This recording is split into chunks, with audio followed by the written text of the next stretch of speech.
नमस्कार फ्रेंड्स, मैं परीक्षित आचार्य सारपा सीरीज के सेकंड एपिसोड में आप सबका हार्दिक स्वागत करता हूं। जैसे कि फर्स्ट एपिसोड में हमने देखा कि हम सब गुजरात से कैसे कसोल आए और वहां से ग्रहण विलेज ट्रैक करके पहुंचे। इस एपिसोड में हम ग्रहण से मीनथेज और वहां से next day Nagaru camp site तक के सफ़र के ट्रैक को एंजॉय करेंगे।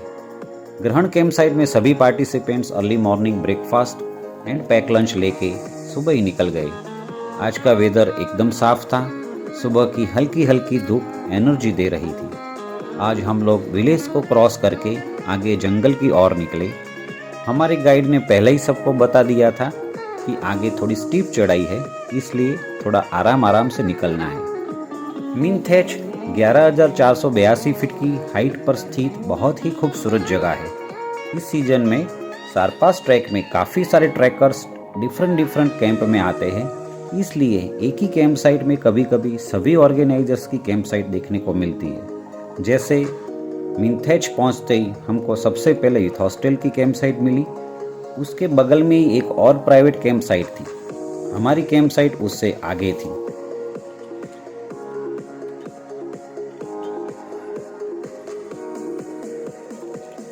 हिमाचल प्रदेश में इतनी हाइट पे बहुत सारे रोडोडेंड्रन के प्लांट्स होते हैं, जिसको लोकल लैंग्वेज में बुरांश भी बोलते हैं, जिसको बड़े से गुच्छे वाले पिंक कलर के फ्लावर्स होते हैं। मार्च और अप्रैल इस फ्लावर की पीक सीजन होती है।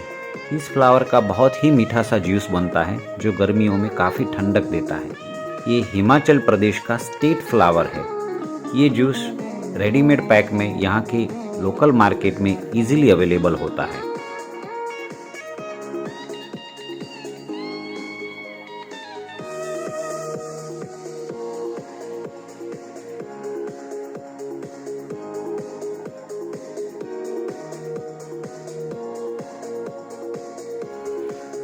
पिछले कुछ समय से थोड़ी बारिश भी शुरू हो गई थी, इसलिए सभी गीले भी हो गए थे।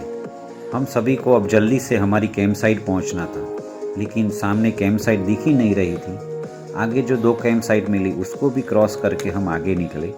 थोड़ी चढ़ाई ख़त्म करने के बाद ऑलमोस्ट 600 से 700 फीट गहराई में एक बहुत ही बड़ा ग्राउंड देखने को मिला।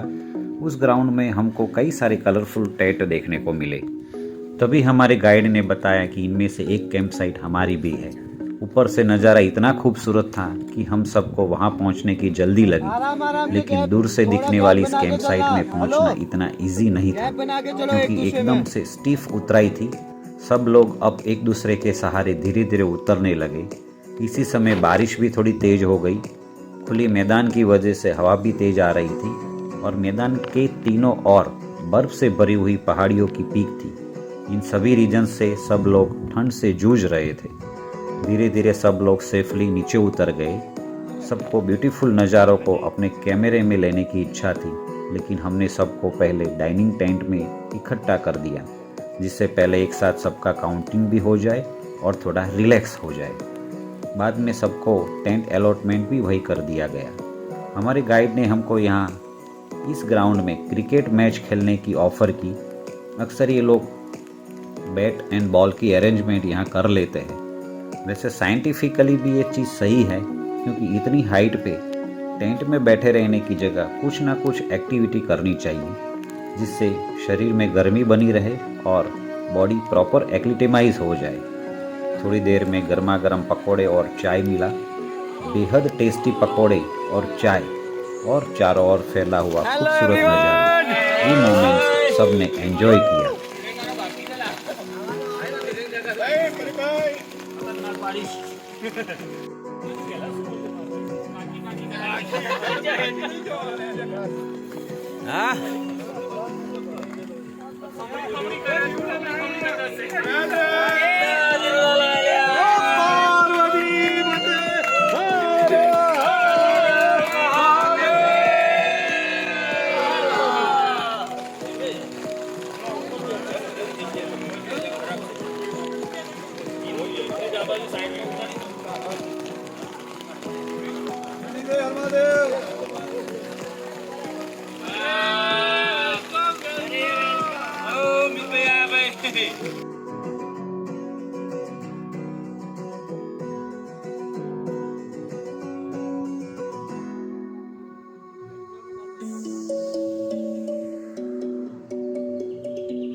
Very good.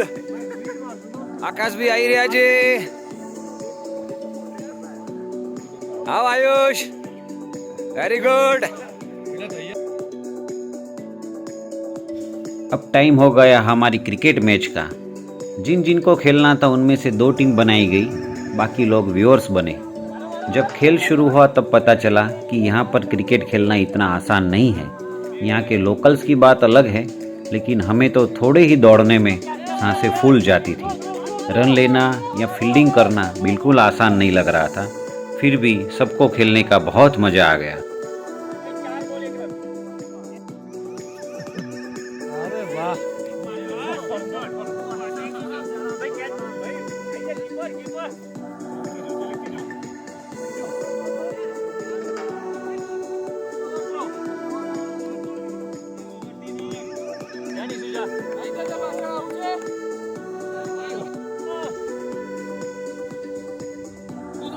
खड्डाला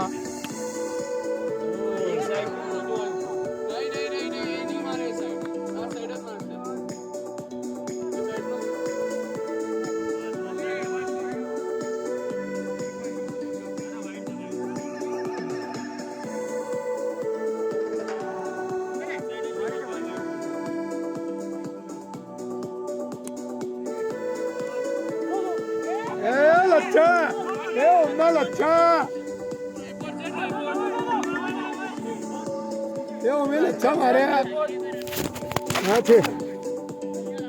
એને મૂડમાં લાવવાનો જ મારે.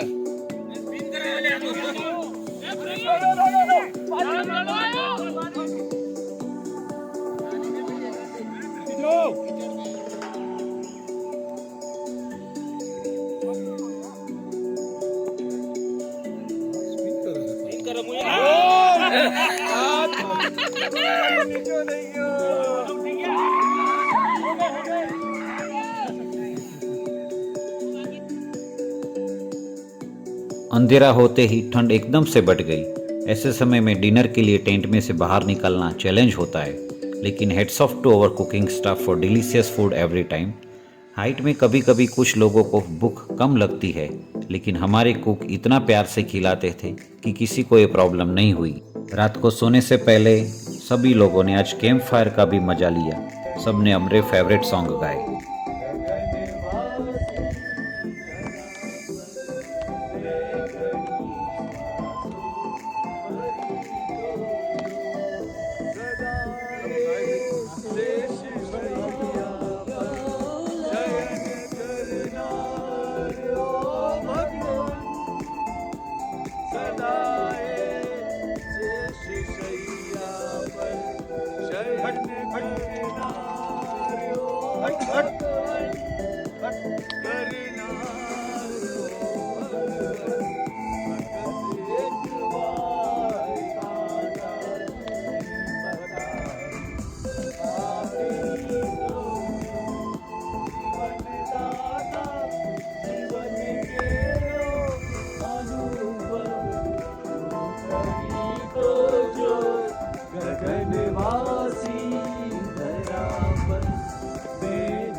मॉर्निंग में सब टाइम पे तैयार हो गए।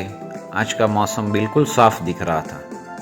आज हमें हमारे ट्रैक की सबसे हाईएस्ट कैंप साइट नगारू पहुंचना था, जिसकी हाइट 13,650 फीट है। आज का दिन पूरी चढ़ाई ही चढ़ाई है। कैंप का डिस्टेंस किलोमीटर वाइज कम है, लेकिन हाइट ज़्यादा गेन करनी है। आज नगारू पहुंचने के बाद मोबाइल का कवरेज भी मिलने वाला था, इसलिए सभी ने अपना चार्जिंग भी सेव करके रखा था, जिससे घर पे एक बार बात हो सके। इस मिंथेज कैंप साइट से सारपास की ओर एकदम हाइट पे नगारू कैंप साइट के हमारे टेंट दिख रहे थे। ब्रेकफास्ट एंड पैक लंच लेके सब लोग फिर से भगवान का नाम लेके निकल पड़े। शुरुआत में ही सबसे पहले जो हम कल नीचे उतरे थे वो सीधी खड़ी चढ़ाई आई, जिसने सबको सुबह सुबह में ही थका दिया। आज सब लोग एकदम अलर्ट मोड पे थे और सब एक ही लाइन में चल रहे थे, क्योंकि कुछ कुछ जगह पर दोनों तरफ खाई थी।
ट्रैकिंग के सीज़न में जब रोज़ इतने सारे ग्रुप एक ही रूट से आगे निकलते हैं तो लोकल लोग भी रास्ते में छोटी छोटी कैंटीन लगा देते हैं जिनमें मैगी, ऑमलेट, कोल्ड ड्रिंक्स, पानी, चॉकलेट वगैरह मिलता है।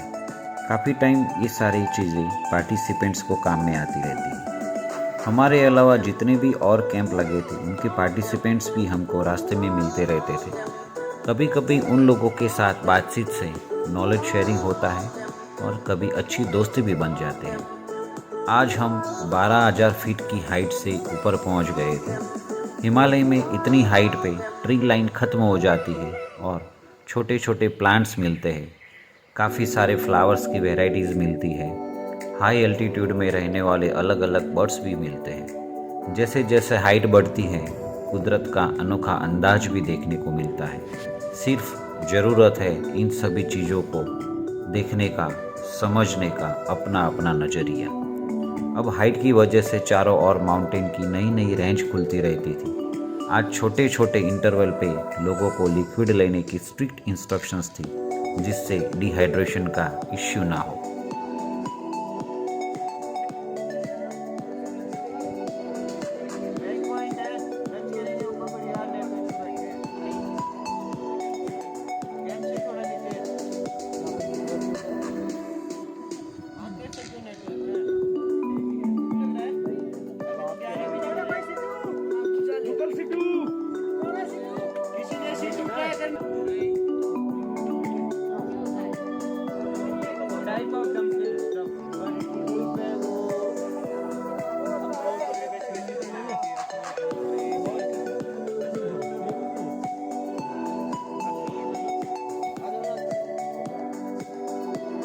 कुछ समय के बाद पूरा ग्रुप बर्फ़ के छोटे छोटे पैच तक पहुंच गए। उसी पैच से पूरे ग्रुप को गुजरना था। हमारे गाइड ने बताया कि थोड़े दिनों पहले ये पूरा एरिया बर्फ़ से भरा हुआ था। अब धीरे धीरे गर्मी से बर्फ़ पिघलने की वजह से ये कम हो गया है, लेकिन पिघले हुए पैच से गुजरना और भी मुश्किल बन रहा था। गाइड ने अपने आइस एक्स और पैरों से रास्ता बना रहे थे और ग्रुप इनमें से धीरे धीरे निकल रहा था। कुछ पार्टिसिपेंट्स को थोड़ा गिरने का इंसिडेंस भी हो रहा था।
आगे जगह देख के रस ले लेना, ठीक है।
कुछ ही समय के बाद हमारा पूरा ग्रुप पहाड़ की उस रिस पे पहुंच गया जहां हमारी कैंप साइट नगारू दिख रही थी। वहां पहुंच के पता चला यहाँ तो वैसा ही सीन था जैसे नीचे की कैंप साइट पे था। सभी ग्रुप्स की अपनी अपनी कैंपिंग थी। हमारी सबसे लास्ट में और सबसे हाइट पे थी। ऊपर पहुंचते ही सब लोग ने सबसे पहले अपने फैमिली मेम्बर्स के साथ बातें करना और वीडियो कॉल करना चालू कर दिया। सारपास ट्रैक का सबसे बड़ा अट्रैक्शन यही कैंप साइट नगारू है। ये सबसे चैलेंजिंग कैंपिंग गिनी जाती है क्योंकि ये ऐसी जगह पे है जहाँ से चारों ओर ओपन स्पेस है। ये पूरी तरह बर्फ़ से ढकी रहती है। हवा भी बहुत ही तेज होती है। कभी कभी तो ऐसी हालत होती है कि कंटिन्यूअस स्नोफॉल और उसके बाद तेज हवा की वजह से टेंट भी निकल जाता है। विजिबिलिटी ऑलमोस्ट जीरो हो जाती है। ऐसे में हर किसी को अपने आप को संभालना बहुत मुश्किल और बड़ा चैलेंजिंग होता है। ऐसी सिचुएशन में ही पता चलता है कि आप ट्रैकिंग के लिए कितने फिट हैं। ऐसी कंडीशन में एक्सपीरियंस्ड गाइड की टीम सबसे लायबल प्रूव होती है। हमारा ग्रुप इसमें बहुत ही फॉर्चुनेट था क्योंकि बेस्ट गाइड की टीम हम लेके चले थे। लेकिन इन सब में सबसे बड़ा वेदर रहता है। कुदरत के सामने कभी किसी का कुछ नहीं चलता। हम जितने हम्बल रहते हैं, नेचर की जितनी रिस्पेक्ट करते हैं, जितना टाइम मैनेजमेंट अच्छा रखते हैं, उतनी ही तकलीफ़ें कम होती है। धीरे धीरे सबको अपना टेंट एलोकेट कर दिया गया। गर्मा गर्म soup as a welcome drink में दिया गया। यहाँ से ग्रेट हिमालयन रेंज की काफ़ी सारी पिक्स देखने को मिलती है। साथ में देव टिब्बा, हनुमान टिब्बा, फ्रेंडशिप पीक भी देखने को मिलती है। आज का ये वीडियो यहीं पर ख़त्म होता है। कल हमें सारपास ग्लेशियर क्रॉस करके बिस्केरी कैंप पहुंचना है। हाई एल्टीट्यूड ग्लेशियर क्रॉस करने के लिए सूर्य की किरणें बर्फ़ के गिरे और बर्फ़ पिघलने की शुरुआत हो उससे पहले ही उसे क्रॉस करना ज़रूरी है। इसलिए हम सभी को रात को 2 बजे उठना था और ब्रेकफास्ट ख़त्म करके 3 बजे ही कैंप साइट खाली करनी थी। इसलिए सब लोग जल्द ही सो गए थे।